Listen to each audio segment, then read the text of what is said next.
Muy buenas tardes a todos, bienvenidos al Thursday Science Seminar número 30. Hoy nos va a estar acompañando el doctor Jesús Fernández Lucas con su charla titulada Aplicaciones biotecnológicas y biomédicas de las 2-desoxirribonucleitransferasas. Vamos a comentar un poco acerca de la biografía del profesor Jesús Fernández, quien es licenciado en Química por la Universidad Autónoma de Madrid en España y doctor europeus en Farmacia por la Universidad Complutense de Madrid. Jesús recibió el Premio Extraordinario de Doctorado por su tesis doctoral enfocada al desarrollo de bioprocesos con la síntesis de antivirales y antitumorales. Además, Jesús ha realizado estancias pre- y postdoctorales en el Instituto Pasteur en Francia y en el Centro de Biología Molecular Severo Ochoa de España, para explorar el rol bioquímico de las enzimas de la ruta de salvamento de bases nitrogenadas. Jesús es el director del Grupo de Biotecnología Aplicada de la Universidad Europea de Madrid y cofundador de la spin-off Caldoc-SAS, Universidad de la Costa. Además, es asesor científico de diversas compañías farmacéuticas, entre las que se destacan Merck, Wave Life Sciences y Alma Group, y es el director asociado de las revistas AMB Express y Frontiers in Catalysis. Profesor Jesús, muchísimas gracias por estar acompañándonos el día de hoy. Tiene toda la palabra. Bueno, muchas gracias por la presentación, Jairo, y muchas gracias también a Carlos por invitarme a dar una ponencia en este ciclo de seminarios del departamento. La verdad es que siempre es un placer poder debatir con colegas acerca de ciencia y bueno, voy a intentar hacer la charla en un modo ameno, que es como más me gusta comunicar, intentando integrar en la misma los artículos científicos de los últimos 4 o 5 años de mi laboratorio que tratan acerca de una misma temática. Entonces, bueno, el hilo conductor de esta charla van a ser una familia de enzimas que veréis ahora, que son las 2' de oxirribosiltransferasas, y vais a ver un poco cómo ha evolucionado la manera de trabajar en mi laboratorio con este tipo de enzimas y cómo empezamos trabajando con ellas en bioprocesos y cómo hemos acabado trabajando con ellas en biomedicina. Y bueno, es una bonita historia en la cual además se va viendo la evolución y la madurez de un laboratorio que no se ciñe a quedarse estancado trabajando en un mismo tipo de investigación, pero que obviamente mantiene su identidad y va evolucionando hacia otros diferentes nichos. Entonces, sin más dilación, voy a empezar la charla. Y bueno, todo el mundo conoce los nucleósidos, son los componentes estructurales de los ácidos nucleicos, que como sabéis son las piezas que conforman la vida. Entonces, bueno, por similitud estructural con los mismos, se han desarrollado multitud de compuestos terapéuticos frente a diversos tipos de enfermedades como diversos agentes patógenos o como frente al cáncer, etcétera. Entonces, como podéis ver en pantalla, bueno, pues pequeñas modificaciones estructurales en la estructura de los nucleósidos, como por ejemplo aquí, o como por ejemplo aquí, que se introduce un grupo acida, o como por ejemplo aquí, que se fragmenta la estructura de la ribosa, pues dan lugar a agentes que tienen actividad terapéutica sobre diversos tipos de enfermedades. Es por ello que las compañías farmacéuticas han dedicado mucho tiempo, esfuerzo y dinero en la producción de nuevos agentes terapéuticos basados en los nucleósidos. Aquí os pongo un ejemplo de lo que implica la síntesis química de este tipo de compuestos a nivel industrial, ¿vale? Porque a escala de laboratorio, bueno, es muy bonito, es fácil hacerlo, químicamente realmente ya se controla mucho este tipo de síntesis, con lo cual no arroja nada nuevo. El problema fundamental es que este tipo de síntesis, para empezar, emplea, como podéis ver, numerosos pasos de protección y desprotección de grupos funcionales que son reactivos. Además, también emplea la presencia de disolventes orgánicos y reagentes que contribuyen a aumentar el factor de contaminación del proceso y hacerlo menos sostenible.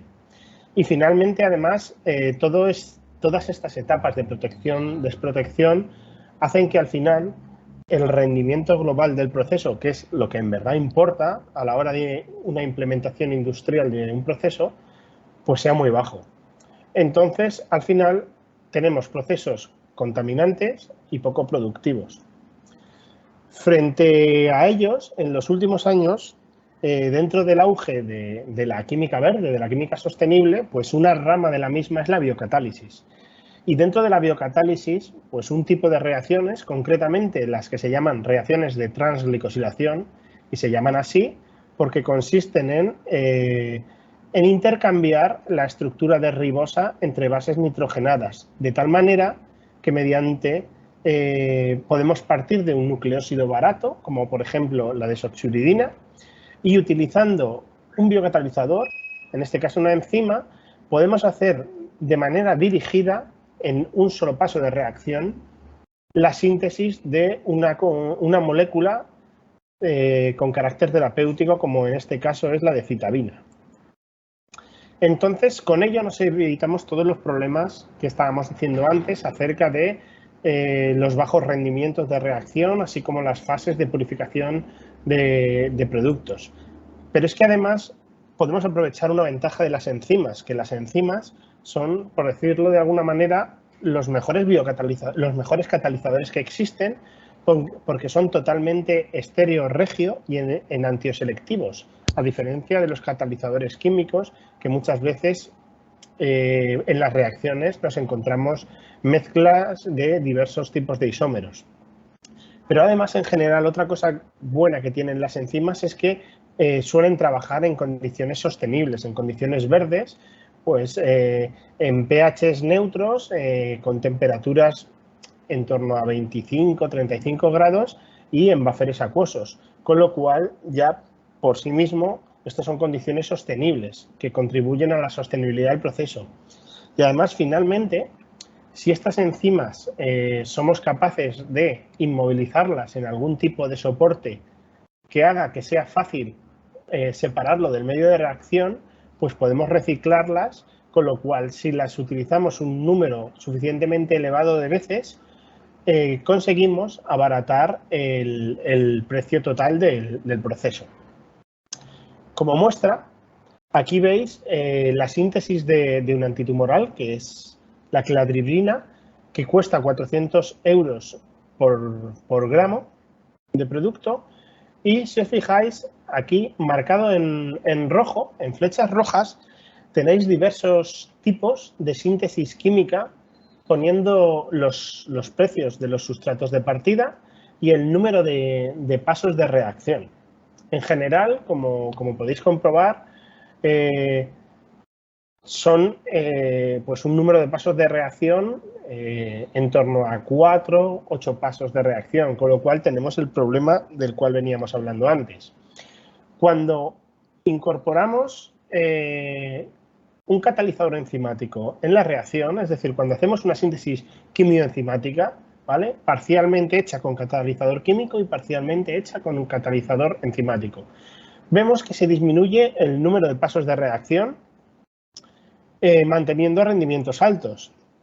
Pero finalmente, si conseguimos la sustitución total de todos los pasos sintéticos químicos por pasos enzimáticos, como podéis ver resaltado en color verde, pues vemos que el número de pasos de reacción se disminuye hasta 2 en el caso de la combinación de nucleósido fosforilasas que veis aquí arriba, o 1 en el caso de las deoxirribosiltransferasas, que fue la razón por la cual hace cerca de 15 años me decidí a elegir este tipo de enzimas para mi investigación.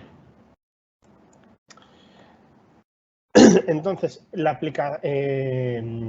esquema general de esta charla respecto a la parte de biocatálisis lo he dividido en 4 partes.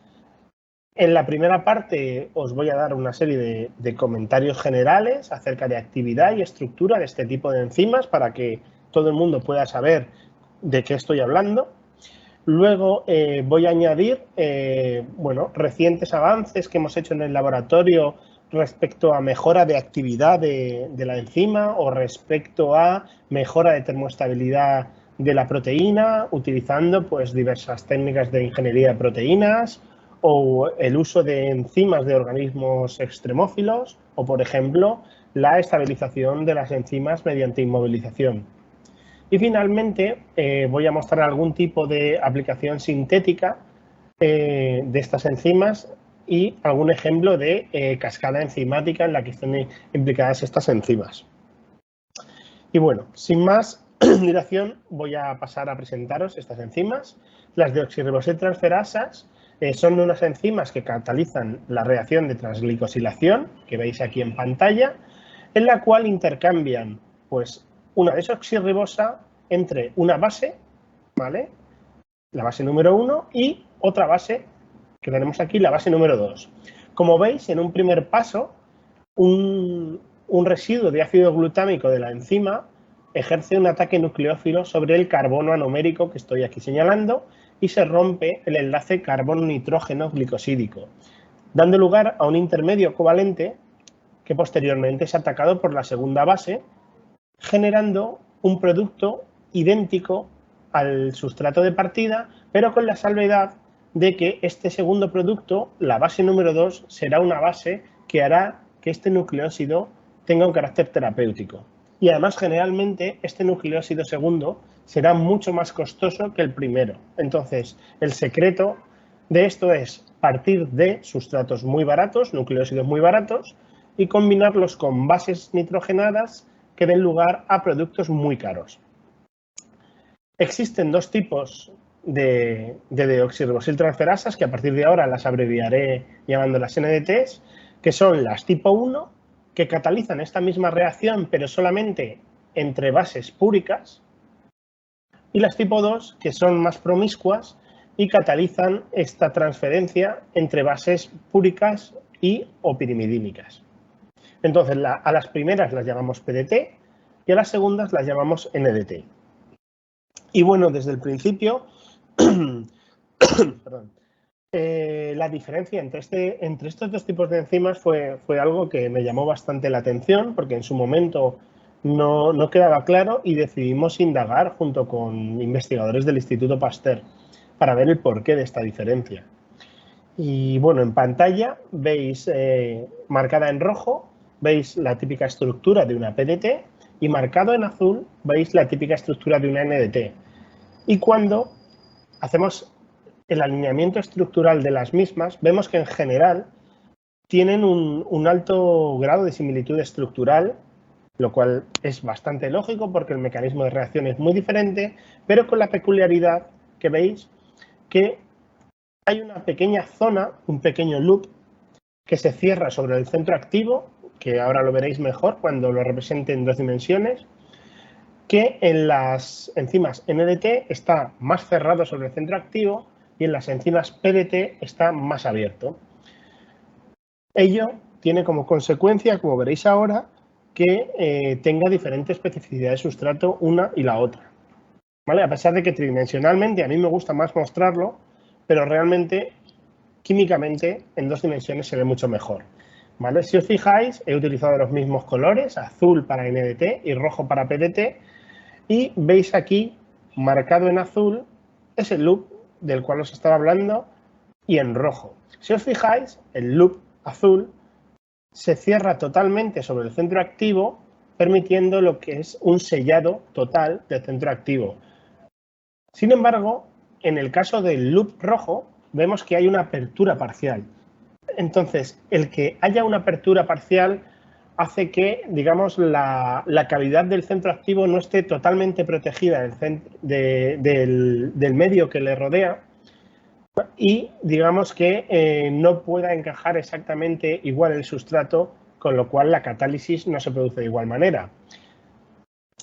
Las enzimas NDT, al estar ese sustrato cerrado, ese centro activo cerrado por la presencia del loop, no hay ningún problema y los sustratos encajan perfectamente y la catálisis procede. Mientras que en las PDTs, acordaros, las que estaban marcadas en rojo, que tienen su loop abierto, pues solamente aquellos sustratos que ya por su gran volumen, gran tamaño, pueden encajar, pueden dar lugar a que se produzca la catálisis. Entonces, en este caso, las purinas, ¿vale?, son, por decirlo de alguna manera, pues el doble de grandes que las pirimidinas, como veis aquí. Entonces, cuando el nucleósido lleva una purina, la catálisis se produce de manera efectiva. Sin embargo, cuando lleva una pirimidina, digamos que la enzima no logra acomodar correctamente el sustrato para que se produzca la catálisis. Y es por eso que unas son inespecíficas de purinas y pirimidinas, mientras que otras son muy específicas de purinas. Bueno, pues esto fue una de las primeras cosas que demostramos, pero claro, para ello pues tuvimos que cristalizar, bueno, resolver la estructura de muchas de estas proteínas. En mi laboratorio tenemos una librería de en torno a 10 enzimas, 10 NDTs wild type, tal cual se encuentran en la naturaleza, y además tenemos pues otras 30 NDTs mutantes generadas por ingeniería de proteínas. Entonces, de la mayor parte de ellas hemos conseguido resolver la estructura mediante difracción por rayos X y, bueno, las hemos clasificado en 3 tipos: hexaméricas, diméricas y tetraméricas. No he comentado, pero el centro activo, antes no lo he dicho, es un dímero, es decir, que los aminoácidos que están implicados en el reconocimiento del sustrato pertenecen a dos cadenas peptídicas. Entonces, la mínima estructura activa de estas enzimas es el dímero, pero sin embargo, de manera, la verdad, muy interesante, se ha visto que hay otras reorganizaciones dando lugar a niveles oligoméricos superiores, como el tetrámero o el hexámero. Y además, las actividades que presentan estas enzimas son diferentes dependiendo del tipo de oligomerización. Es una cosa que todavía no hemos conseguido explicar totalmente, pero que estamos en ello y que esperamos en un futuro poder explicarlo.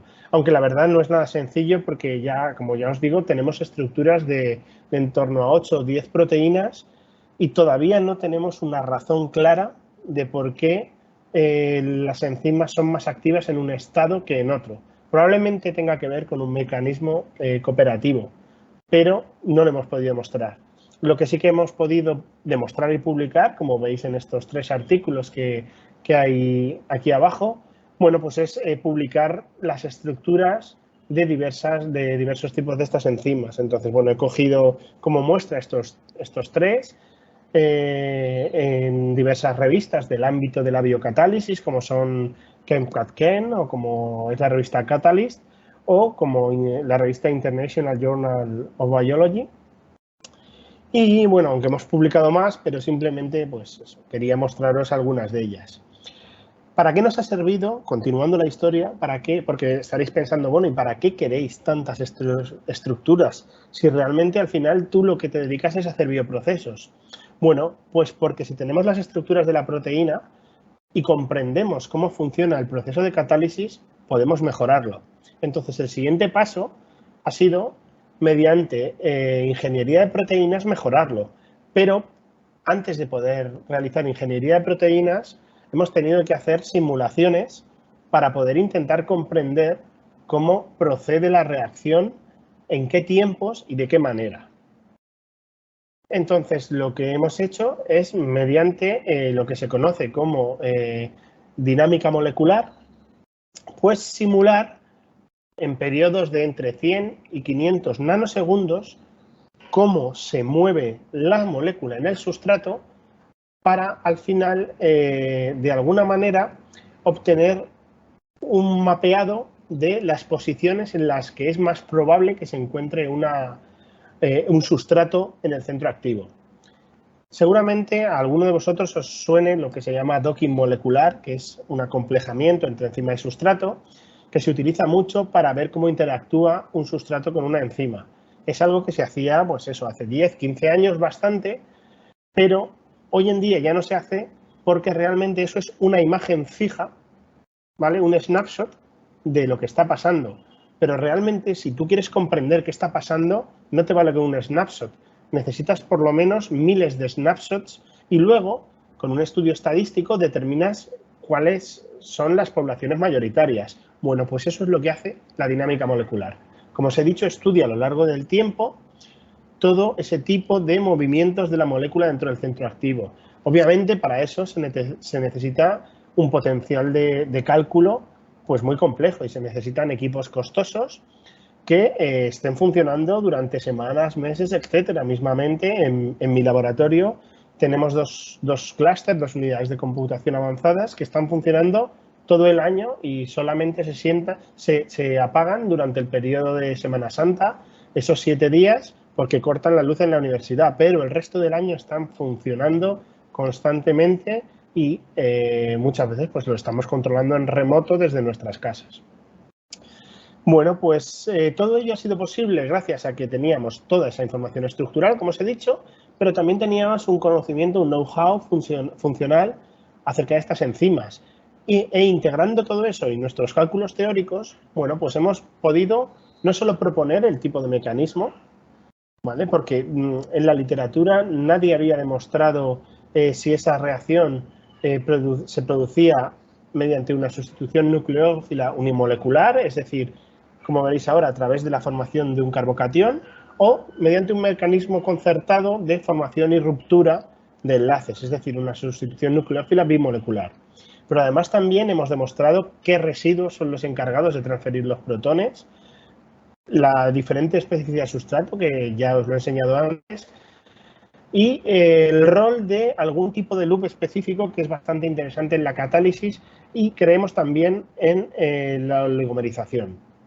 Entonces, bueno, todo ello que nos ha permitido, pues que el esquema simplificado que os he dicho antes de reacción, perdón, todo esto lo hemos publicado, disculpad, en varias revistas. Una de ellas es el Organic Biomolecular Chemistry y ahí hicimos una publicación íntegra de todos los cálculos computacionales que permitieron elucidar el mecanismo de reacción.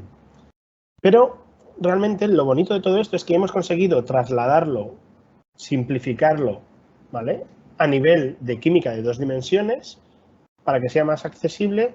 Y lo que os decía antes, que esta reacción procede a través de la formación de un carbocatión, es decir, mediante una SN1, disculpad. Como veis, bueno, pues este residuo de tirosina que veis aquí en pantalla cede este protón para que se produzca esta ruptura del carbono, del enlace glicosídico, y se produce una reorganización de la carga electrónica depositando, pues eso, una delta negativa, una carga negativa, una densidad parcial negativa sobre el nitrógeno que captura este protón. Ello hace que se forme un intermedio de reacción y, como hemos demostrado computacionalmente que aquí hay una carga neta positiva estabilizada por esta metionina, podemos deducir que este mecanismo sigue una reacción SN1. Y lo bonito de todo esto es que, como nosotros no teníamos medios para hacer marcaje isotópico, porque realmente este tipo de cosas se siguen por marcaje isotópico, que necesitas unas instalaciones muy preparadas y que además son muy costosas, pues nosotros simplemente esto lo hemos hecho computacionalmente. Y hoy en día el nivel, digamos, de acierto de estas técnicas es tan alto que mediante estos estudios hemos conseguido publicarlo y, sobre todo, lo más importante es que la comunidad científica dé por válidas nuestras predicciones sin necesidad de demostrarlo. O sea, imaginaros entonces, por ejemplo, lo importante que es la tecnología informática hoy en día, hasta tal punto que te permite validar cosas sin necesidad de demostrarlas experimentalmente a veces, ¿vale? Bueno, aquí en la segunda fase que veis aquí, pues ese intermedio covalente que habíamos dicho antes, entre la ribosa y el glutámico catalítico, se rompe por la acción de una segunda base nitrogenada sobre un carbocatión generado de igual manera que en la primera fase y se produce la transglicosilación. Entonces, todo esto que parece tan sencillo, realmente en 2 dimensiones, bueno, pues ha sido meses, incluso años, de experimentos de computación apoyados también por algunos ensayos de actividad, ¿vale? Pero bueno, para que veáis. Aquí, por ejemplo, lo veis en pantalla, que me gusta bastante, es muy bonito. Bueno, vais a ver cómo se rompe este enlace carbono-nitrógeno en breve. A ver, no le queda ya nada. ¿Veis? Efectivamente. Y cómo empieza a migrar la base nitrogenada. Bueno, pues esto es simplemente un GIF de 100 nanosegundos del primer paso de la reacción, ¿vale? Pero era lo que os quería mostrar, que esto no es estático, o sea, esto es dinámico y necesitas computar qué es lo que está pasando durante esos 100 nanosegundos y tú al final tienes como, pues eso, como 1000 fotografías y haces un estudio estadístico y de esas 1000 fotografías, pues el mayor porcentaje donde esté situado en el espacio ese ligando, digamos que de alguna manera es la probabilidad de que eso esté. Es un poco, bueno, si os acordáis, como la definición que nos dan de electrón, que un electrón no es en sí una partícula que existe, sino una densidad de probabilidad de dónde es más probable que se encuentre una densidad de carga negativa. Y bueno, ¿qué nos ha permitido esto? Pues nos ha permitido poder diseñar nuestros propios mutantes mediante sustitución de aminoácidos. Y eso nos ha permitido generar, por ejemplo, nuevas actividades que no existían sobre diversos sustratos que digamos que son bastante diferentes a lo que esperaría un nucleósido, como por ejemplo, imaginaros, pues poner 2 flúors en este carbono 2', o poner en posición ARA, flúors o OHs, o trabajar sobre dideoxis o sobre grupos ciano, etc. Pero además también nos ha permitido mejorar la estabilidad térmica de la enzima, que todavía no os lo he dicho y pensaréis, bueno, ¿y para qué quiere mejorar la estabilidad térmica? Bueno, pues queremos mejorar la estabilidad térmica porque, aunque realmente las enzimas son catalizadores que funcionan en condiciones sostenibles, no podemos olvidar, porque si no, no tendría sentido una implementación industrial, que cuando queremos trabajar a nivel industrial solemos trabajar con volúmenes de cientos de litros y con concentraciones de sustratos muchas veces en torno a casi el molar, casi 1 molar, 2 molar.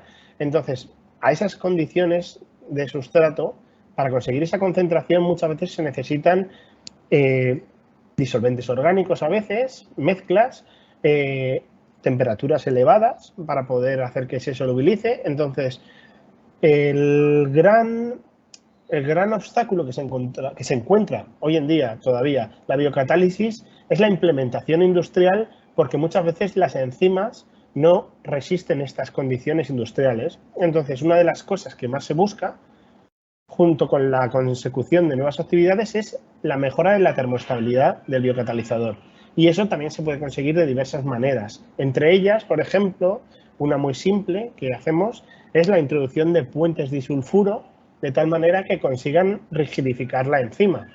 Pero esos puentes disulfuro no se pueden poner aleatoriamente, porque puedes cargarte la actividad totalmente de la enzima. Entonces, obviamente, de nuevo, hay que hacer estudios computacionales simulando esa enzima en presencia de puentes disulfuro para ver exactamente qué es lo que pasaría. Un ejemplo, por ejemplo, de ingeniería de proteínas, de los muchos que hemos hecho, que me gusta también mucho mostrarlo, es el mostrar cómo conseguimos que esta enzima, que trabajaba específicamente sobre desoxinucleósidos, es decir, sobre moléculas que aquí, en esta posición que veis en pantalla, tienen un H y no un OH, pues cómo conseguir que estas enzimas pudieran trabajar también sobre ribonucleósidos, es decir, sobre moléculas que tuvieran aquí en posición 2' un OH. ¿Por qué? Porque así conseguimos abrir el abanico de sustratos sobre el que podíamos trabajar. ¿Cuál era el problema que nos encontrábamos antes con estas enzimas cuando le poníamos estas moléculas? Bueno, pues como veis en pantalla, ese OH, ¿vale?, estaba muy cerca del glutámico catalítico, en este caso el glutámico 82.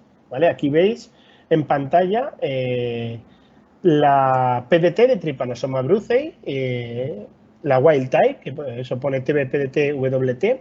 Y si os fijáis, como, aunque sobre el plano realmente no es como debería verse, sino tridimensionalmente, como veis en la figura B, pero bueno, os podéis hacer una idea que ese OH estaba muy cerca del aminoácido catalítico, del glutámico, y había una repulsión electrónica. ¿Eso qué hacía?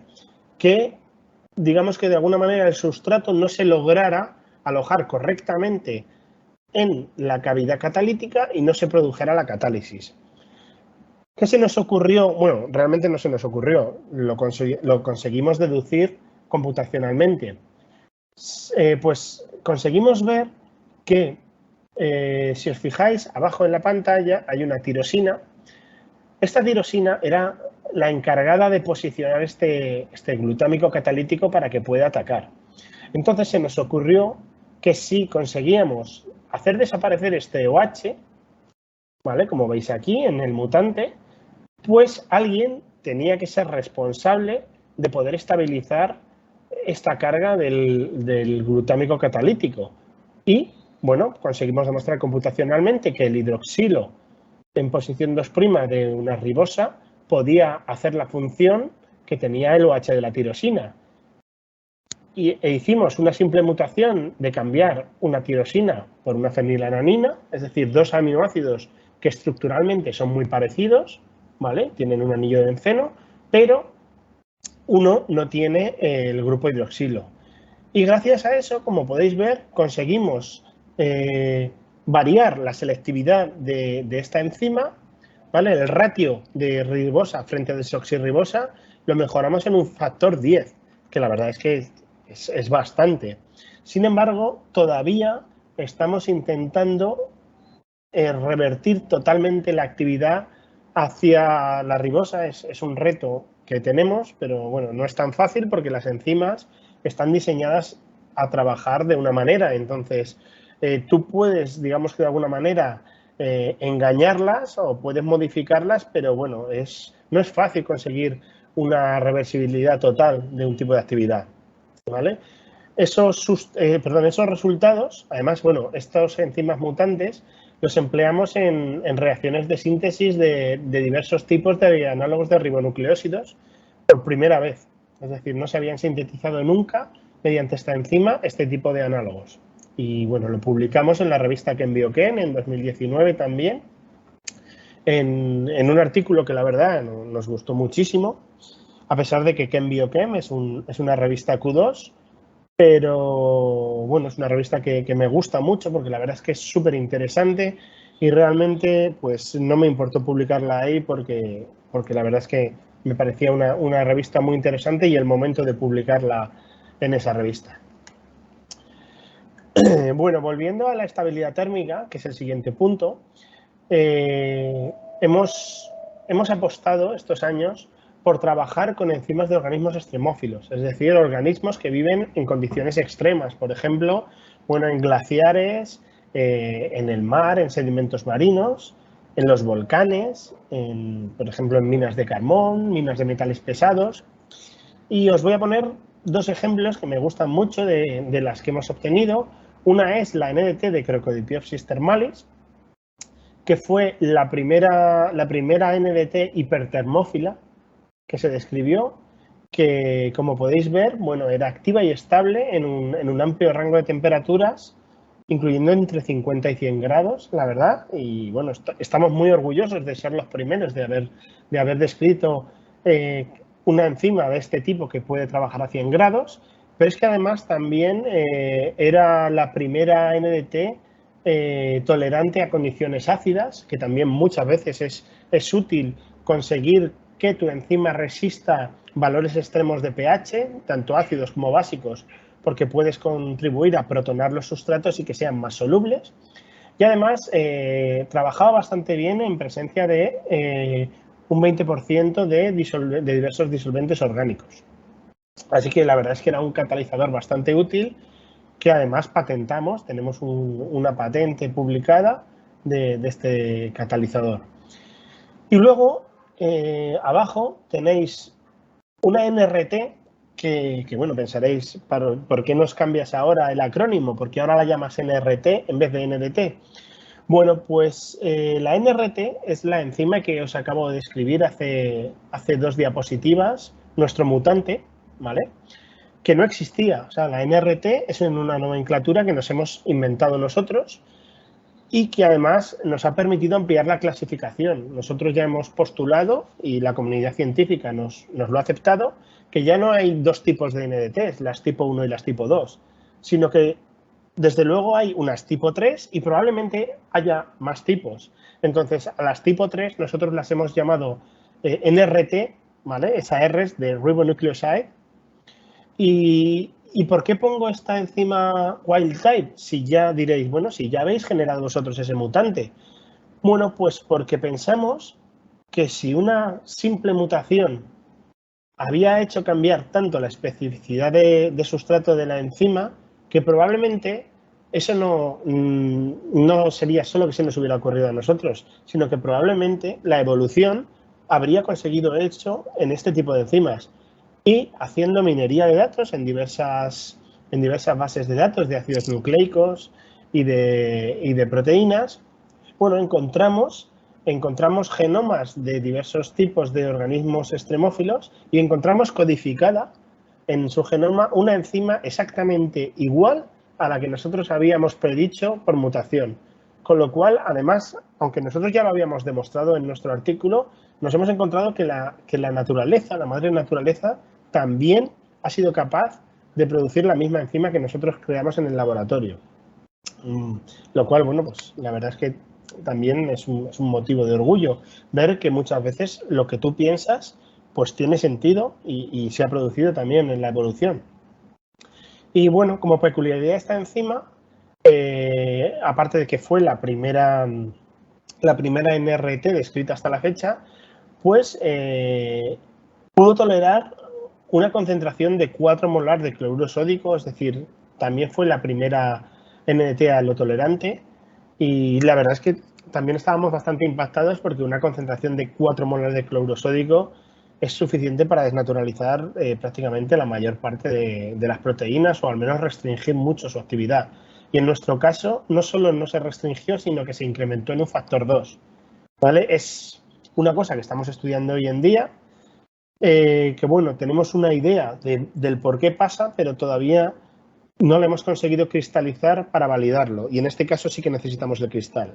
Pero bueno, los resultados preliminares de ambos tipos de estudios se publicaron también en 2 revistas indexadas, tanto en 2018 en Applied Microbiology and Biotechnology y en 2020 en Frontiers in Bioengineering and Biotechnology.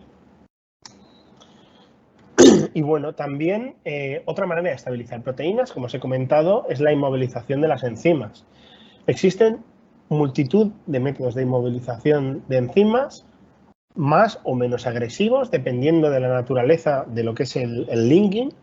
Entonces, nosotros en general nos gusta trabajar con inmovilización covalente, a pesar de que, bueno, hay mucha gente que trabaja con otro tipo de estrategias, como absorción iónica o como atrapamiento.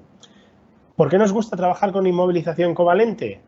Tiene una ventaja, que ese enlace entre la proteína y el soporte, pues es un enlace covalente, es decir, que es un enlace que no se rompe, mientras que otro tipo de estrategias, como la absorción iónica o como el atrapamiento, digamos que son estrategias reversibles. Entonces, bueno, a nosotros nos gusta mucho trabajar con soportes aminados, ¿vale? Como veis en pantalla, es decir, soportes que puedan tener un delta negativo, una densidad de carga parcial negativa, para que puedan meter un agente, digamos, espaciador, un soporte entrecruzante, como es el glutaraldehído o algún tipo de epoxi, y si os fijáis, forman lo que se llama una base de Shift por un extremo y en el otro se genera un extremo electrófilo, ¿vale? Y pensaréis, ¿por qué quieres generar el extremo electrófilo para unir la proteína? Bueno, pues porque en general todas las proteínas, ¿vale?, tienen, digamos, un extremo inicial, que es lo que se llama N-terminal, y en torno a pH 8, pH 8,5, ese nitrógeno terminal, ¿vale?, está desprotonado. Como está desprotonado, tiene una cierta densidad de carga electrónica que puede atacar al grupo electrófilo que tenemos aquí, generando este enlace covalente. Otra estrategia es cuando trabajamos a pHs básicos, que las cadenas laterales de los aminoácidos de las lisinas que están en la superficie están desprotonadas y hacen el mismo tipo de ataque que os acabo de mostrar antes. Solo que en este caso estos ataques son multipuntuales. ¿Qué conseguimos cuando tenemos enlaces multipuntuales de una proteína? Bueno, muy fácil. Tenemos más puntos de anclaje de la proteína al soporte. ¿Y eso qué conlleva? Mayor rigidez. ¿Qué conlleva una mayor rigidez? Una mayor termoestabilidad. ¿Qué es lo que pasa a veces? Que nos pasamos de de rigidez. Y a veces, buscando la tan ansiada termoestabilidad, al final lo que hacemos es destrozar la actividad de la proteína. Con lo cual, muchas veces tenemos que jugar entre las condiciones y a veces nos tenemos que quedar en una inmovilización unipuntual porque no podemos seguir incrementando la rigidez y con esto ya nos vale para trabajar, y otras veces, sin embargo, la actividad lo tolera y podemos conseguir catalizadores más termoestables. Este tipo de soportes se pueden utilizar en reactores de tanque agitado si la naturaleza de la matriz pues es un material que necesita ser agitado con agitación mecánica, y tenemos varios artículos publicados de eso, pero en general nosotros nos gusta movernos con soportes magnéticos. La razón es que cuando tú quieres implementar esto en un bioreactor, pues si tienes una agitación mecánica, por ejemplo, hay fenómenos de abrasión superficial y de efecto cizalla del agitador sobre la partícula que hace que se degrade el biocatalizador. Sin embargo, si la naturaleza del soporte es magnético, la acción de un campo magnético correctamente orientado hace que las partículas giren sobre su propio eje y además en torno a una dirección que es la que marca el campo magnético. Y es igualmente efectivo, pero la vida media del catalizador, ya dado que no hay abrasión superficial ni efecto cizalla por la acción de la hélice, pues la vida media del catalizador es mucho mayor. Entonces nosotros hemos inmovilizado diversos tipos de enzimas utilizando pues tanto enlaces covalente como enlaces de afinidad, que es lo que veis aquí abajo, de soportes magnéticos que tienen quelados agentes de níquel, que son los que producen la interacción por afinidad. Y eso nos ha permitido, pues eso, aumentar también nuestra librería de biocatalizadores inmovilizados. ¿Vale? En el paper que veis abajo, que es un GenCat-Ken de 2018, pues conseguimos inmovilizar la PDT de Trypanosoma brucei sobre un soporte magnético de manera covalente y hicimos, obviamente, un estudio para determinar cuáles eran las condiciones óptimas de operación de la enzima, determinando que soportaba muy bien un pH en torno a 6, 7,5 y trabajaba de manera óptima en un rango de 40 a 60 grados, pero además mantenía el 100% de la actividad durante 24 horas cuando se incubaba a 50 grados, lo cual está muy bien pensando en su implementación industrial. Y además la testeamos durante 30 ciclos de reacción en los cuales no perdió nada de actividad al término de los mismos, con lo cual además pues se puede reutilizar. Y empleamos, fueron 28, disculpad. Y además empleamos este catalizador en la síntesis de diversos tipos de análogos de nucleósidos. Otro ejemplo de inmovilización fue el que publicamos más adelante, concretamente este año, en 2021, en Biomolecules. Entonces, nos dimos cuenta que muchas veces el enlace covalente por sí mismo no era suficiente si era unipuntual, como os he dicho antes, solo por un extremo N-terminal, no era suficiente para conseguir una gran termoestabilidad en el derivado inmovilizado.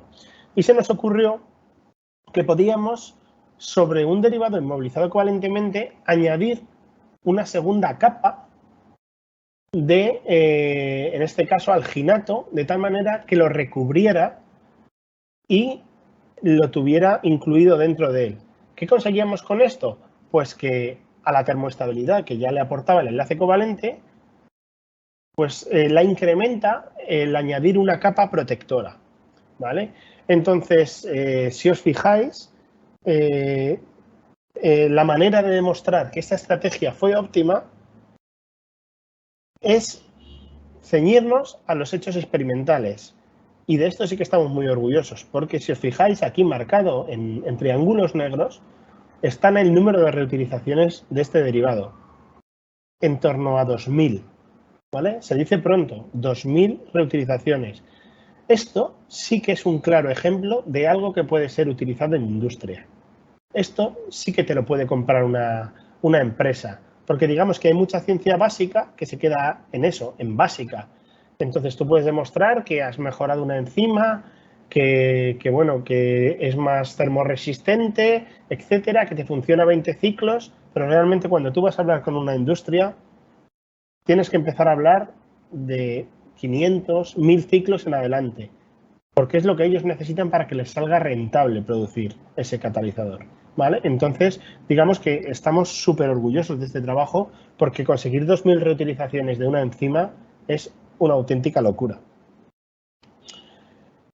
Y otra cosa que hemos hecho con los derivados inmovilizados es no solo ceñirnos a utilizarlos en procesos en estático, en procesos en un matraz, ¿vale? Lo que se llama one-pot síntesis, sino que además hemos empezado a hacer incursiones en lo que se llama la química de flujo, en la inflow síntesis, que bueno, la química de flujo se define como un proceso en continuo, es decir, no tenemos los sustratos y los catalizadores en un matraz, en algo estático, no, tenemos una alimentación continua sobre un sistema de tal manera que la reacción continuamente está procediendo. Entonces, se nos ocurrió, junto con otros investigadores, que lo que podíamos hacer es, dado que ya sabíamos inmovilizar la enzima y que sabíamos que funcionaba muy bien, ¿por qué no confinábamos ese biocatalizador inmovilizado en algún tipo de cartucho, de columna, y lo acoplábamos a un sistema en flujo? Y lo hicimos no solo con nuestra enzima, sino con enzimas similares, como tenéis a mano derecha aquí, que hacen lo mismo que hace la NDT, pero se necesita la coinmovilización de dos enzimas para que hagan lo mismo que nosotros hacemos con una. Y diréis, bueno, si tu nicho es esta, ¿por qué habéis trabajado con esta? Bueno, pues para demostrar que esto era una mejor vía, ¿vale?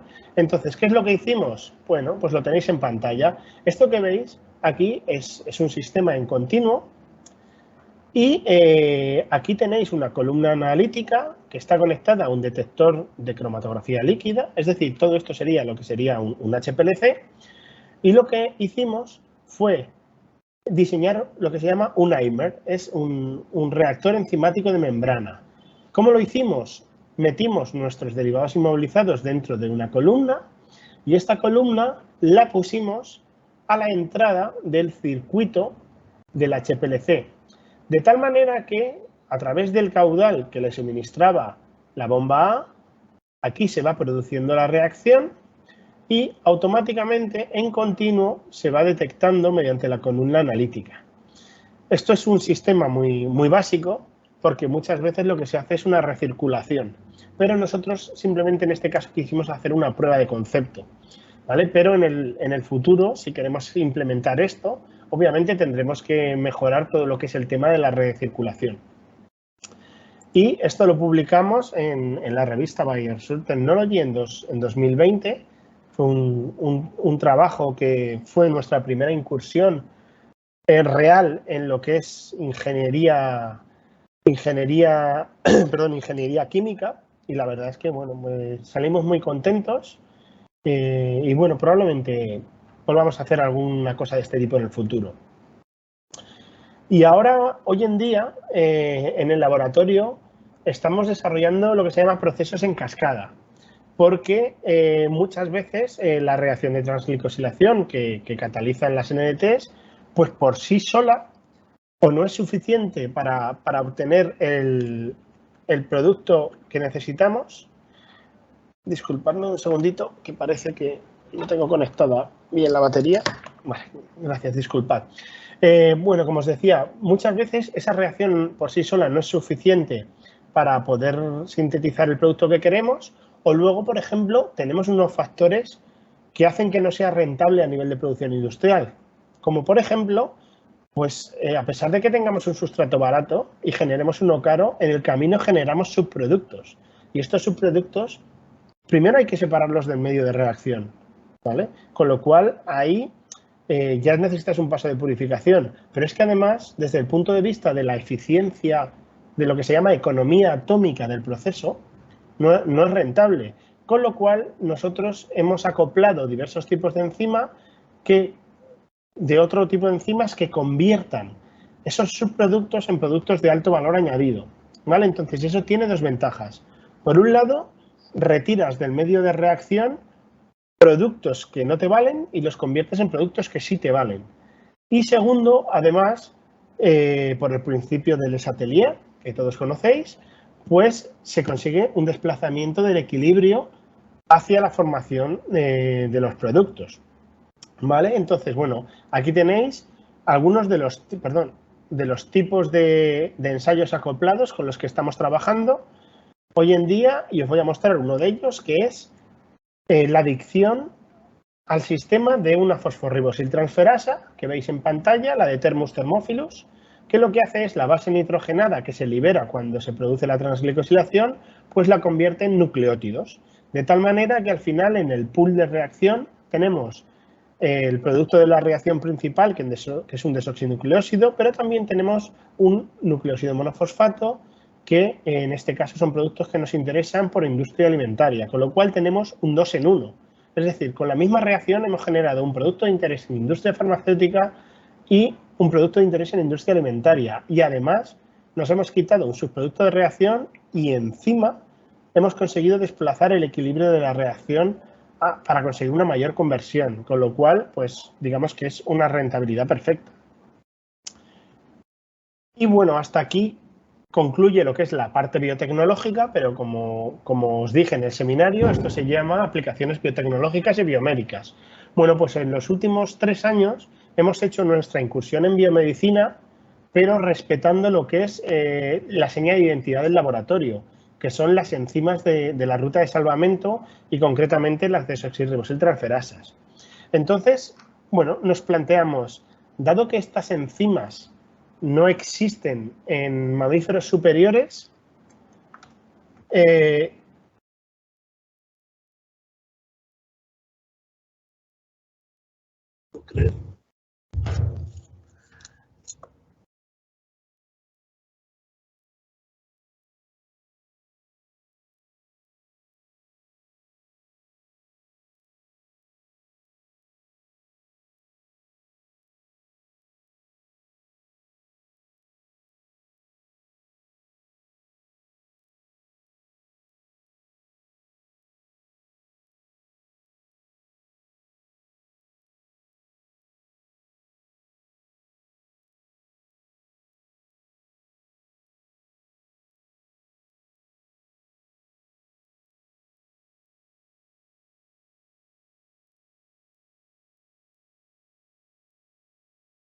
Buenas tardes a todos. Pedimos por favor su comprensión mientras el doctor Jesús resolve su inconveniente allá.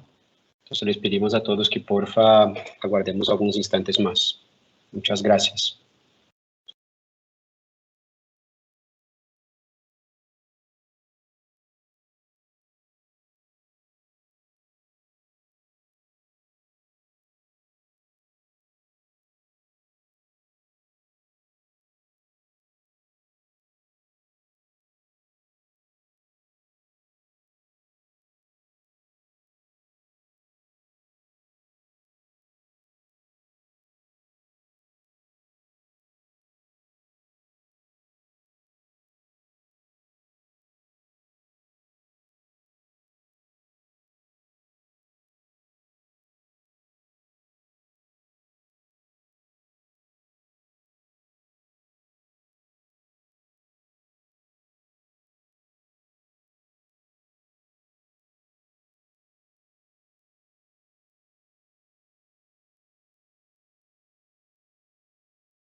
Ay, volví.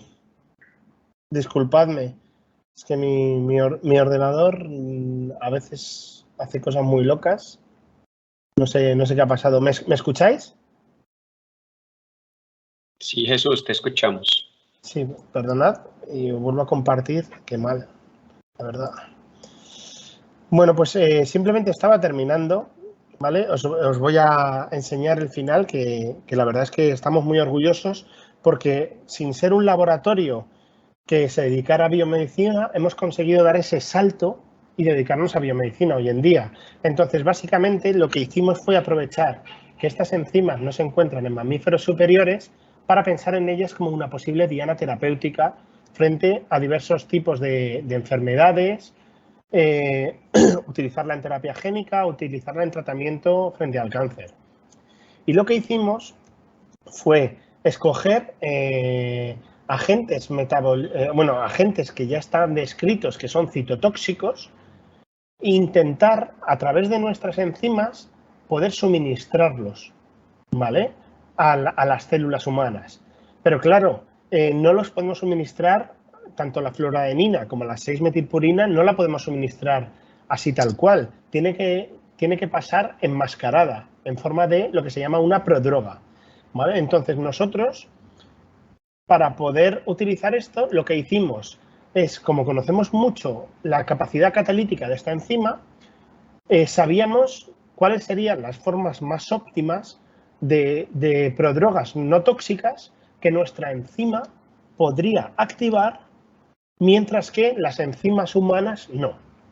Entonces, el fundamento de toda nuestra investigación es: vamos a buscar enfermedades en las cuales o bien los agentes infecciosos o bien nuestras propias células enfermas tengan NDTs, para poder aprovechar su capacidad hidrolítica sobre una prodroga para generar un metabolito citotóxico. Entonces, ¿cómo empezamos? Bueno, lo primero que se nos ocurrió es: ¿por qué no buscamos en agentes infecciosos a ver en cuáles de ellos se encuentra en su genoma esta enzima? Y un ejemplo de ello es Trypanosoma brucei, ¿vale? Que sabéis que es un agente parasitario que se transmite normalmente a través de un vector, que en este caso suele ser un mosquito.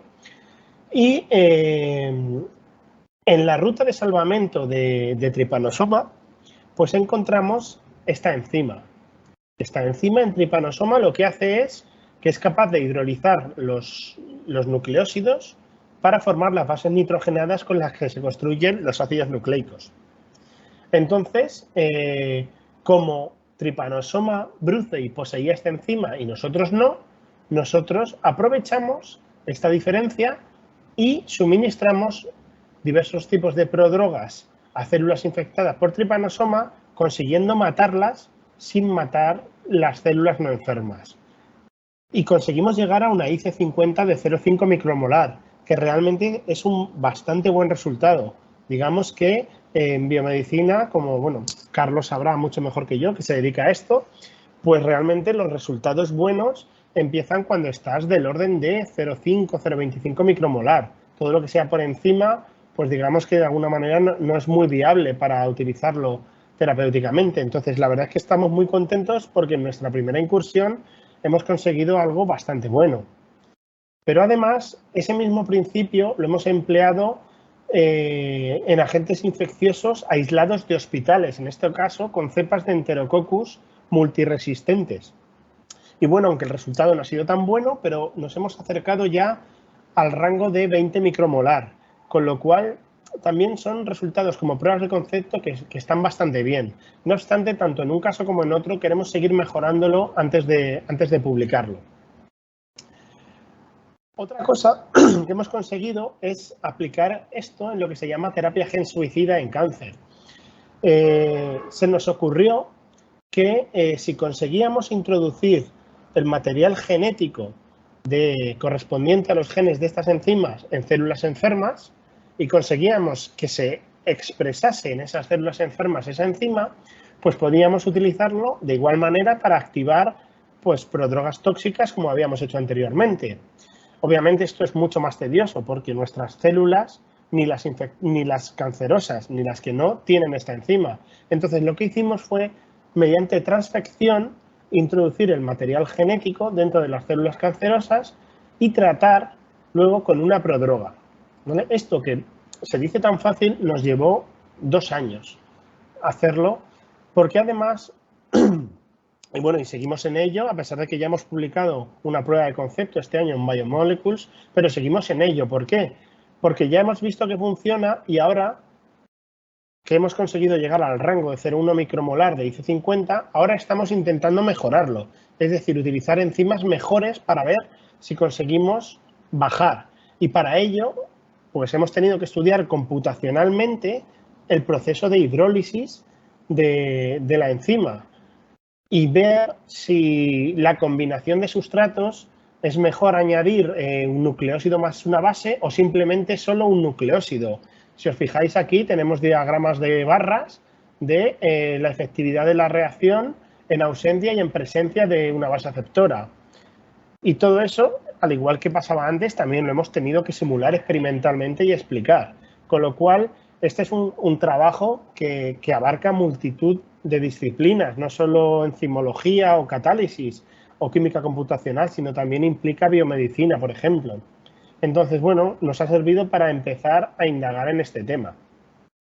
Y finalmente, estos días estamos también intentando ver una alternativa que no sea introducir material genético en las células cancerosas. Entonces, estamos intentando introducir esta enzima exógena dentro de nuestras células cancerosas, pero no mediante técnicas genéticas, sino anclado en soportes del tamaño nano. Es decir, estamos indagando también en lo que es la nanotecnología, porque esto también es una parte de la nanotecnología. Entonces, hemos conseguido inmovilizar en nanoesferas magnéticas esta enzima, la hemos recubierto de polietilenglicol, que es un agente inmunoprotector para cuando estas esferas magnéticas con la enzima estén en nuestro torrente sanguíneo, en nuestro organismo, pues digamos que nuestro sistema inmune no se las cargue. Y ya hemos demostrado in vitro, en líneas celulares, su efectividad hasta el punto que hemos llegado a 15-20 micromolar. Y el siguiente paso es, primero, intentar bajar esa IC50 hasta el rango de 0,01 micromolar y luego haremos estudios en modelos animales, pero lo más interesante es que en nuestro futuro lo que queremos es que esto pueda ser un tipo de quimioterapia. Es decir, que cuando un paciente le vayan a suministrar quimioterapia, digamos que esa quimioterapia sea selectiva y no sea tan dañina para el paciente. ¿Por qué? Porque previamente se le habrá inyectado estas nanopartículas magnéticas con un campo magnético. Se podrán fijar en la zona donde nosotros queramos, es decir, tendremos el agente activante en las inmediaciones del tumor y luego se suministrará una quimioterapia basada en prodrogas que solo se activará cuando esté en las inmediaciones del tumor, que es donde está nuestro catalizador. Entonces, imaginaros, esto podría dar lugar a procesos de quimioterapia mucho menos agresivos para los pacientes, con lo cual, pues eso es algo que también nos ilusiona bastante, porque además pensar que algo que estamos haciendo, tanto la terapia génica como esto, pues quizás en un futuro pueda ser parte de una estrategia de salud, pues la verdad es que es algo bastante bonito. Y una cosa que siempre me gusta mencionar es las colaboraciones, porque hoy en día es necesario tener colaboraciones y tener equipos multidisciplinares, tanto en tu laboratorio como fuera de él. O sea, el típico científico, el típico médico que trabaja solo hoy en día es algo que no es comprensible y desde luego no tiene sentido. Y con lo que se trabaja realmente son con equipos multidisciplinares, pues eso, por ejemplo, nosotros trabajamos un grupo de químicos, tecnólogos, microbiólogos, biólogos moleculares, etcétera, computacionales, etcétera. Entonces, así sí tiene sentido poder abordar un problema desde diversos puntos de vista. Y bueno, nosotros tenemos una red en la que estos son algunos de nuestros colaboradores, pero simplemente para que veáis que nosotros nos apoyamos también en otra gente en los diversos tipos de áreas en los que trabajamos. Y bueno, para finalizar también me gusta mucho siempre poner esta diapositiva, porque como me dedico a la ciencia básica, pues me gusta reivindicar el papel de la ciencia básica, que muchas veces es la gran olvidada a la hora de financiar la ciencia. Y bueno, tenéis el claro ejemplo del descubrimiento de la rueda, que es un pequeño chiste, pero que es un poquito, resume los problemas que como científicos yo me encuentro cuando necesito financiación para mis proyectos, que muchas veces, si no tienen un claro componente aplicado, pues no me los financian.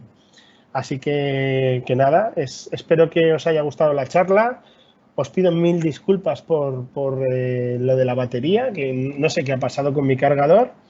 Y bueno, si queréis debatir, tanto en este seminario como en algún otro momento, estoy abierto a cualquier tipo de diálogo, colaboración, inclusive algún tipo de estadía. Si alguien quiere aprender algún tipo de este tipo de técnicas en nuestro laboratorio, la verdad es que es un laboratorio bastante grande y siempre estamos acogiendo estudiantes o investigadores senior, tanto pre como postdoctorales. Así que bueno, sin más, acabo y espero que os haya gustado, la verdad. Y le cedo la palabra a Carlos y a Jairo. Hola, profe, muchísimas gracias por su presentación. Eh, a continuación procederemos con las preguntas por parte del público. Tenemos una serie ya de parte de Sebastián Amaya. Dice, profe, buenas tardes, interesante trabajo. Esas interacciones electrónicas fundamentales entre los grupos funcionales y centros activos ya están completamente descritas o aún se existe algún tipo de mecanismo que no esté completamente explicado. Digamos que en este tipo de enzimas lo tenemos muy estudiado y lo conocemos bastante bien, pero uno nunca acaba de comprender las cosas y realmente todo lo que sea seguir indagando, porque probablemente si seguimos indagando y si se siguen resolviendo estructuras, encontraremos nuevos tipos de interacciones que hasta ahora no conocíamos. Sí que es cierto que, por decirlo de alguna manera, las principales ya las conocemos, pero probablemente si consiguiéramos comprender más interacciones, podríamos diseñar nuevos tipos de enzimas mucho más activas o con actividades diferentes. Ok, por acá el profesor Samir nos comenta, ¿cuál es el rol del soporte magnético en términos de la transferencia de electrones en las diferentes reacciones para las que estos catalizadores son usados? Sí, en este caso el soporte magnético realmente no tiene ningún papel en lo que es el proceso catalítico. Nosotros empleamos el soporte magnético como punto de anclaje de la proteína para poder reutilizarlo y las propiedades magnéticas, en nuestro caso, no las utilizamos para la catálisis, las utilizamos para una fácil recuperación del biocatalizador, porque mediante la presencia de un campo magnético podemos conseguir que el soporte se mueva y también recuperarlo fácilmente del medio de reacción. Pero en realidad el magnetismo no juega ningún papel en nuestro proceso catalítico. Es más, juega un papel a nivel funcional de lo que es la recuperación del biocatalizador. Ok, por aquí también Samir dice que ¿cuál es el objetivo de obtener buena termoestabilidad? ¿Son estas reacciones enzimáticas hechas a altas temperaturas? Sí, bueno, el objetivo de conseguir termoestabilidad es realmente poder pensar en una realidad en la implementación industrial del proceso, porque las condiciones de la industria son condiciones muy agresivas y en general requieren temperaturas elevadas, presencia de disolventes orgánicos, etcétera, y digamos que las enzimas normales suelen ser bastante lábiles en este tipo de condiciones, con lo cual necesitamos, antes de pensar una implementación industrial, necesitamos mejorar la estabilidad en términos de termoestabilidad de la proteína. Porque no olvidemos que el objetivo de todo esto al final es una implementación industrial para un proceso. Ok, por acá tenemos otra pregunta. Dice, ¿la transferencia de carga o las reacciones químicas las describen con dinámica molecular? ¿O ahí cómo hacen para saber cuál es el mecanismo de reacción locales de los centros activos? Uh-huh. Bueno, Está descrito. Nosotros colaboramos en esos artículos, lo que pasa es que realmente de manera muy secundaria, no fue un trabajo nuestro y no quisimos formar parte de él porque básicamente nos dedicamos un poco a asesorarlo. Está descrito todos los aminoácidos que constituyen el centro activo. Ha habido científicos que los han mutado para ver realmente qué efecto producían en la actividad. Eso, digamos que de alguna manera es una determinación indirecta, ¿vale?, del efecto de esos aminoácidos. Entonces, mediante mutación de esos aminoácidos se ha podido demostrar las hipótesis que yo os proponía de ataques nucleófilos o reordenamiento de carga electrónica. ¿Por qué? Porque, por ejemplo, cuando mutaron el residuo catalítico del glutámico, que os he hablado mucho de él, pues se dieron cuenta que la actividad desaparecía totalmente. Es decir, que el ataque nucleófilo no se producía. Cuando mutaban a lo mejor algún otro tipo de residuo, pues veían que la actividad resultaba disminuida parcialmente. Es decir, eso significaba que esos residuos no eran tan importantes y que no estaban a lo mejor implicados en transferencia electrónica, sino simplemente en acomodamiento del sustrato para que se produjera la catálisis. Pero, no obstante, lo mismo que he dicho antes, esto es un proceso en continuo y probablemente lo que sabemos ahora, dentro de 5 o 10 años, pues haya cambiado parcialmente, igual que lo que se sabía de estas enzimas hace 10 años ha cambiado hoy en día. Ok, gracias, profe. Por acá Carolina nos dice, maravilloso trabajo, felicitaciones. ¿Cuál es la mejor mezcla entre las estrategias? Clonación para obtención de mutantes, cristalografía, doppler molecular, dinámica molecular, catálisis, estrategia, síntesis in flow, etcétera, para considerar un potencial proceso rentable. ¿Cuál sería la participación en los lucros de quien realiza la parte de ciencia básica? Claro, eso es una pregunta que realmente no hay una receta maravillosa, porque para empezar, aunque no lo he dicho, pero pensar que la biocatálisis va a solucionar todos los problemas de la industria farmacéutica es una utopía, o sea, es mentira. La biocatálisis, perdón, puede ser una herramienta efectiva en la industria farmacéutica, pero como complemento. Probablemente nunca llegue a sustituir. ¿Por qué? Porque hay procesos que son muy rentables a nivel químico y no son demasiado contaminantes y no tiene sentido sustituirlos por enzimas porque obviamente las enzimas hay que producirlas y es costoso. Aunque a lo mejor si utilizas el organismo tal cual, las células enteras, es más rentable, pero aún así puede resultar costoso. Entonces, respondiendo a lo que dice Carolina, yo, si os habéis fijado un poquito, lo que he tratado de contar es una historia de obtención de un biocatalizador, empezando desde cómo se obtiene, cómo se caracteriza y cómo se mejora. ¿Vale? Es lo que se llama el ciclo biocatalítico. El ciclo biocatalítico parte, pues eso, de una selección del biocatalizador, una obtención, ya sea pues clonación del material genético, para producirlo o mismamente utilizar el propio microorganismo, como por ejemplo cuando se utilizan levaduras, hongos, etcétera. Luego, querer mejorarlo, pero no se tiene por qué mejorar mediante ingeniería genética, aunque normalmente es la estrategia más utilizada. Hay otro tipo de ingeniería, como puede ser ingeniería del medio de reacción, ingeniería del sustrato, etcétera.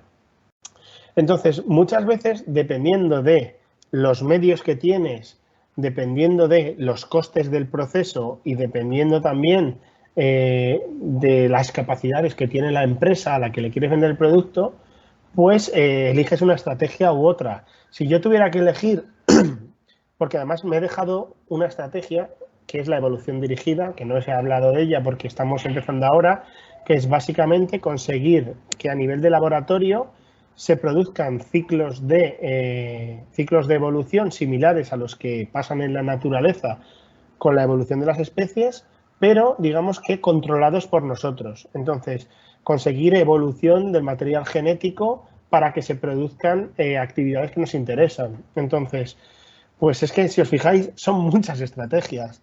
Entonces, dependiendo de a lo que te estés dedicando o muchas veces de la reacción que necesitas, pues escoges una u otra. No hay una receta mágica. O sea, no hay una que mejore siempre y otra que no. A veces funcionan unas, a veces funcionan otras. Normalmente la industria prefiere las más baratas, es decir, las que implican menos coste, menos modificación genética, pero luego a la larga normalmente todo lo que emplea modificación genética por predicción racional mediante estructuras suele ser las que mejor funcionan. Espero no haberme extendido mucho en la respuesta, Carolina. Listo, profe, y por acá también nos comenta que qué se espera de simulaciones de dinámica molecular tan largas, de hasta 400 nanosegundos. 100 nanosegundos no son suficientes para observar cambios estructurales del sitio activo en moléculas relativamente pequeñas. Esto es como todo. Cuanto más tiempo de simulación tengas, tienes una imagen más real de lo que está pasando. Entonces, no todas las reacciones químicas tienen la misma complejidad. Y sí que es cierto que hay reacciones químicas que con 50, 80, 100 nanosegundos puedes obtener un mapeo bastante real de lo que está pasando, pero hay otras que necesitan más tiempo de computación. Entonces, por defecto, como cuando tú abordas una dinámica computacional, no sabes cuánto tiempo de estudio vas a necesitar, normalmente te cubres las espaldas y te vas al mayor tiempo de computación. Obviamente siempre y cuando tengas un clúster que te lo permita, porque, por ejemplo, si nosotros no tuviéramos nuestro clúster de computación y tuviéramos que comprar tiempo de computación en un centro de computación, como por ejemplo en el Mare Nostrum en Barcelona, pues a lo mejor sí que nos lo pensábamos porque cuesta dinero, pero si nosotros tenemos nuestro propio clúster de cálculo, pues realmente podemos empezar, por decirlo de alguna manera, con tiempos de computación superiores. Pero sí que es cierto que hay otro tipo de reacciones que no las llevamos a tanto tiempo de cálculo y que con 80 a 100 nanosegundos nos bastan. Ok, profe, por acá tenemos otra pregunta de Samir. ¿Cuál es la relación reuso-termoestabilidad? Número de enlaces entre soporte y enzima. En general, aunque ya os digo, las enzimas son entes dinámicos, ¿vale? Entonces siempre hay que pensar que son entes que se están moviendo, que tienen zonas flexibles, tienen zonas rígidas y está en constante movimiento. Pero en general hay un principio que se aplica, que incluso se puede considerar hasta a nivel macro, que cuando tú tienes algo anclado por muchos puntos de unión, obviamente es más difícil romperlo que si solo está anclado por un solo punto.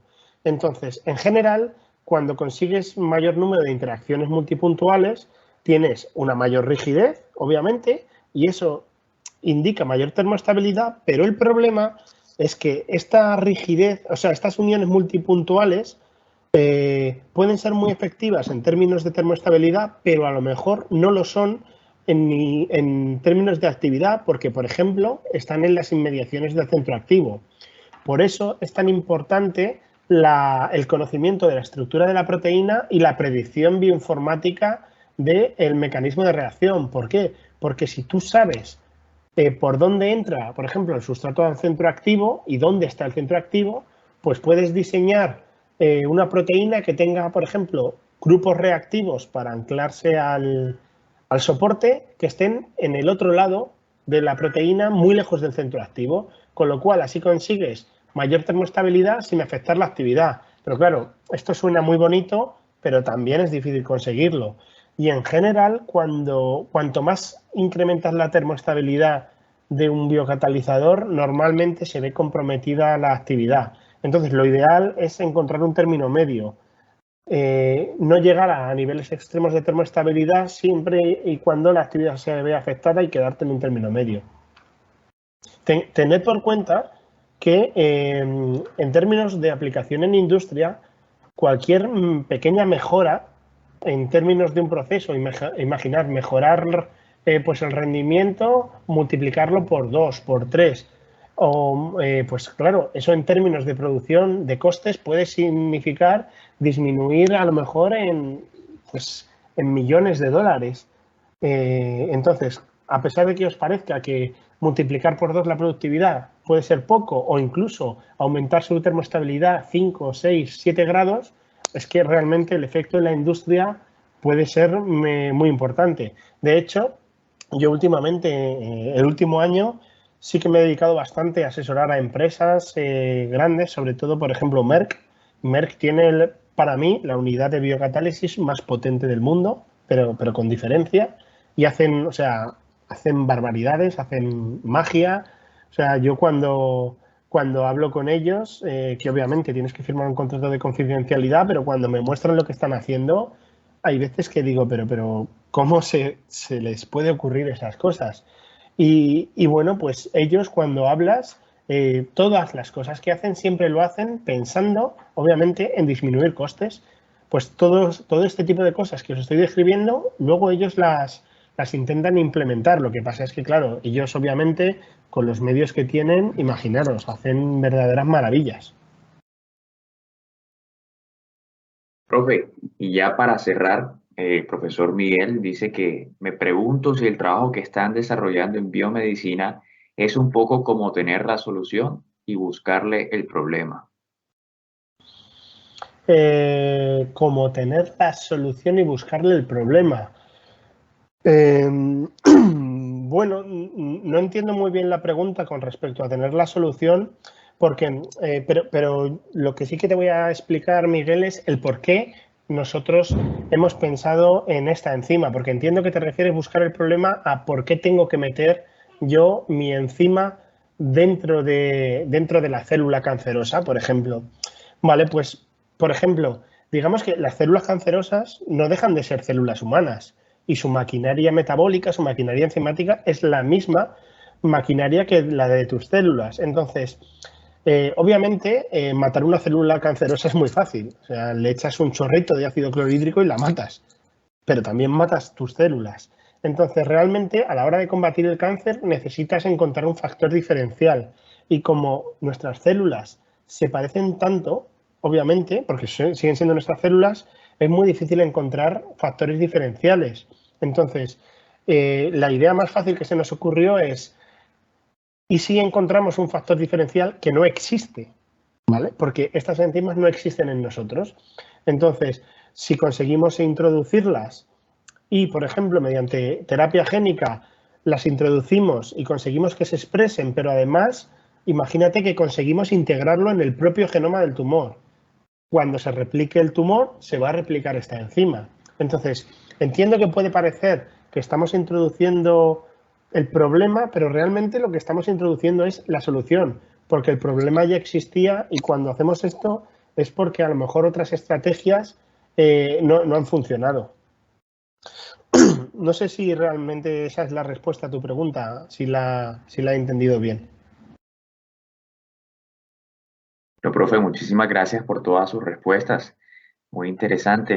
Le cedo la palabra al profesor Carlos por si tiene algún comentario. Gracias, Jairo. Buenas noches a todos. Hola, Jesús. Bueno, Jesús, primero felicitarte por tu trabajo, por tu presentación también. Yo creo que lograste hacer una buena síntesis de una de tus líneas de trabajo, una línea muy hermosa y creo que haya despertado la atención, llamado la atención de muchos de nuestros profesores. No se ve por las preguntas también, muy interesantes. Yo quería concentrarme en un par de preguntas también, Jesús, pero más direccionada a la aplicación. Ok, tú comentaste al final de tu presentación que ustedes incluso ya están pensando quizá en hacer pruebas en animales. Este es un plan a corto plazo, a mediano plazo o a largo plazo. Y te quería preguntar, porque si tú estás pensando en pruebas en animales, si ustedes tienen algún resultado o algún colaborador tiene en cultivo de células tumorales, como en experimentos in vitro mismo. Sí, bueno, nosotros hemos publicado una pequeña prueba de concepto en líneas Gila y claro, estamos obviamente pensando en probar modelos animales, pero realmente cuando demos el salto a modelos animales queremos hacerlo con la enzima mejor existente posible, con lo cual por eso primero estamos intentando seguir mutándola y mutándola y mutándola hasta que consigamos una superenzima, es decir, lo más activa posible. porque luego, como tú sabes muchísimo mejor que yo, porque ya sabes que yo realmente, a pesar de que tengo curiosidad, pero no me dedico a los modelos animales, una cosa es que funcionen bien los modelos celulares y tú sabes que otra cosa totalmente diferente es que funcionen luego funcione bien en los modelos animales. Con lo cual, nuestra hipótesis de partida es, bueno, si vamos a dar el salto a animales, vamos a hacerlo con la mejor enzima posible existente. Entonces, como todavía no lo hemos conseguido, pues realmente no hemos dado el salto a animales. Sí que estamos, porque además, si os acordáis, no solo estamos trabajando en cáncer de diversas maneras, a través de terapia génica, a través de nanotecnología, sino que también estamos trabajando en enfermedades infecciosas, en resistencia antibiótica. Entonces, son 4 tipos de NDTs diferentes y queremos llegar a 4 superenzimas diferentes, con lo cual todavía estamos un poco lejos, aunque la verdad es que miembros de mi grupo están ansiosos por empezar y probablemente este año, a partir de febrero, hagamos unas pequeñas incursiones. No sabemos si en ratón o en pez cebra, porque a pesar de que mis colaboradores prefieren, obviamente, ratón, porque es el mejor modelo, la verdad, es costoso y además tú sabes perfectamente, Carlos, pues lo que es trabajar con modelos animales, todo lo que cuesta, el tiempo que conlleva.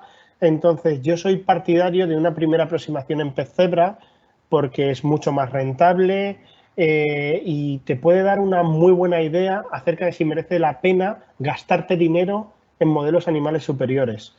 Como verás, es que soy el director del grupo y tengo que velar por lo que se hace con el dinero del grupo. Sí, claro, ¿no, Jesús? Yo entiendo perfectamente. Te preguntaba por eso, ¿no? Porque cuando uno da el salto al modelo animal, en general uno tiene evidencias en células que te justifican do ponto de vista ético y económico, porque trabajar con animales es costoso. Y tú, bueno, tú eres farmacéutico, tú sabes, ¿no? Después que tú probares en ratón, te toca probar en otros animales y seguir. Entonces, es un proceso largo. Por eso te preguntaba, porque si tenían resultados preliminares en células, yo creo que eso le daría mucha fuerza para justificar, ¿no? Tanto do ponto de vista ético y económico, los ensayos en animales. Jesús, una otra curiosidad, cuando tú hablas, por ejemplo, en terapia enzimática, usando esas enzimas, hay muchos estudios usando otras clases, otras familias de enzimas, ¿verdad? Con ese Sí. grupo de enzimas, hay algo na literatura, otros grupos trabajando con ese tipo de abordaje que tú planificas, o tu grupo sería el primero proponiendo esta familia de enzimas? No, somos los pioneros. Nadie hasta la fecha lo ha utilizado. Hay otra gente que trabaja con otras prodrogas y con otras enzimas, pero nosotros somos pioneros. El mayor problema que nos encontramos es que nosotros tenemos, bueno, pues un currículum, un expertise en estas enzimas a nivel industrial, pero no tenemos, digamos, background a nivel a nivel médico, a pesar de que tenemos gente que lo trabaja, pero claro, nos está costando mucho conseguir encontrar financiación para esto. Sí que es cierto que a nivel de industria tenemos, pero a nivel de biomedicina no tenemos financiación y tenemos que hacerlo con excedentes que tenemos de otros proyectos. Y claro, como tú bien sabes, Carlos, la biomedicina es muy cara y no tenemos dinero suficiente para poder plantearnos dar un salto hasta que realmente no tengamos o un proyecto que lo cubra o realmente tengamos pues una idea muy clara de lo que va a pasar. Claro, claro, Jesús. Una última pregunta, ya para no avanzar mucho en el tiempo. ¿Han hecho algún ensayo o tú tienes alguna simulación o algún conocimiento, porque yo no lo tengo, a cómo se comportaría essas enzimas, tanto la wild type quanto la mutante que tú tienes producida en tu laboratorio, cómo se comportaría en un sistema celular, por ejemplo, en respecto a las proteasas, ¿no?